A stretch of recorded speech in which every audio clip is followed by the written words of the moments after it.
Aperto da pochi giorni il primo cannabis store della città di Venezia, ha ricevuto nel pomeriggio la visita di cortesia della Polizia Municipale e degli ispettori dell'ULSS e suscitato le reazioni indignate di una folla di benpensanti.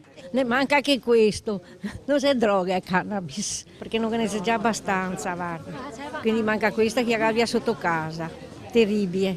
È una roba che fa scandalo, perché è un messaggio ai giovani che vuol dire, ma non è poi chissà che cosa, la droga, in fin dei conti, basta essere intelligenti, messaggio che è scandalo. Ma grazie alla norma del 2016 che ha legalizzato la cannabis a basso contenuto di THC, nessuno può impedire ai ragazzi del negozio di Calle dell'Anconeta di vendere foglie, infusi, bevande rigeneranti, lecca-lecca e ogni sorta di altri gadget legati alla foglia a 7 punte.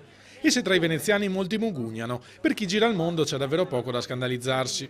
I'm from Amsterdam. For me it's normal. Sí, buen negocio, sí. Me gusta el cannabis, ¿sabes? Me gusta darle al perico al torno, ¿no? Tu Camugna? Io penso è meglio legale, così evita molti problemi. Ognuno è libero di fare ciò che vuole di se stesso, perché anche basta prendersi un cucchiaio e batterselo in testa, no?